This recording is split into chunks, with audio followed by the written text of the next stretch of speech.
Hey everybody, it's Ryan Greenberg from NEMSMA Spotlight here in Jamaica, Queens with Mark Marino. Thanks for having us. Mark, tell us a little bit about where we are and who you are and your agency. Hi, Brian. Good afternoon. Thank you for coming out. We are in Queens, New York. Queens is one of the 5 boroughs of New York City.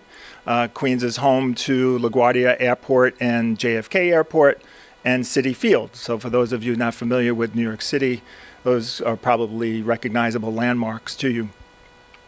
Medicis Health Network, of which I am the Director of Emergency Management and Pre-Hospital Care, operates 2 hospitals in Queens, Jamaica Hospital Medical Center and Flushing Hospital Medical Center, as well as the Jamaica Hospital Nursing Home. We operate 13 ambulances, both ALS and BLS, in the 911 system of New York City. In addition to that, we have a private ambulance service that does our interfacility transfer work, as well as supports our ambulatory care networks and private physicians. And most recently, in fact, less than 30 days old, we operate 2 24-hour ALS units at JFK Airport, and those are dispatched by the JFK Airport Port Authority. So with all this growth and diversity of what you have going on, what are you most proud of in the department?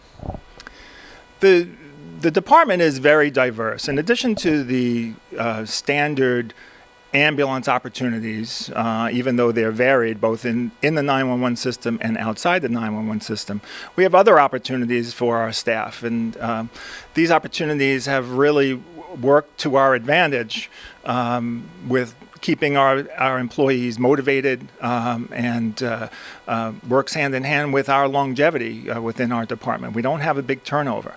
Those opportunities include our medical bike unit. We are the medical provider for the 5-borough bike tour, which happens in New York City every May. 42,000 participants participate in the bike tour. It goes through all 5 boroughs of New York City. It's 42 miles long.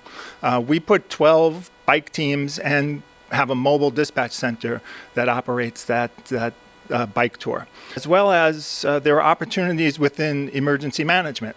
So my other hat is Director of Emergency Management for the network. And our EMTs and paramedics are specially trained. We have a small team of what we call EMST, Emergency Management Specialists, who are specially trained to help us with emergency management issues. So if issues come up at one of our hospitals or one of our ambulatory care centers, that team is activated to respond to it. Members of that team just recently came back from a deployment in Puerto Rico. So they were there for 2 weeks doing field hospital work. And so I know that you've had some new leaders and some promotions lately and things. What advice would you give to that new leader, that new person who was promoted into EMS? And they love the road, but now all of a sudden they're in a new EMS leadership role. Yeah, the new EMS leader really needs to step back and take in the big picture. They need to understand the entire operation. From maybe from a 40,000-foot view in some cases. Maybe they don't need to become billing experts depending upon what their specific responsibilities are, but they need to understand the basics of the billing component. What do you think makes your leadership team work so well together? We pride ourselves in having very clear objectives. Our objectives are very simple, but they're also very clear. And we're able to communicate those in a very clear, concise manner. Our communication in both directions is really important to us. So we want to know what's going on in the field, and we want the field to know what goes on in administration. We have total transparency within our organization. Wow. So leading through transparency and really giving that resource so that everybody has the ability to hear and communicate. Terrific. And so one last question for you. If someone's thinking about signing up for NEMSMA, they're watching some of this saying, well, why would I join?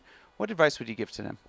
Well, you should run, don't walk, to join NEMSMA. There's no question. The resources that are available, even just the online resources that are available to the members are vast.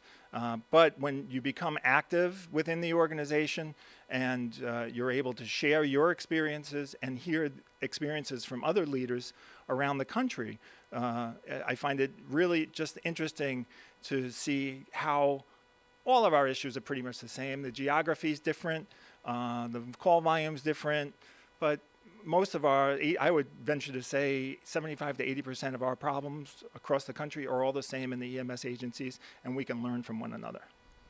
Terrific. Well, thanks so much for having us today. I really appreciate it. And we'll see you all at the next NEMSMA Spotlight. Have a great day.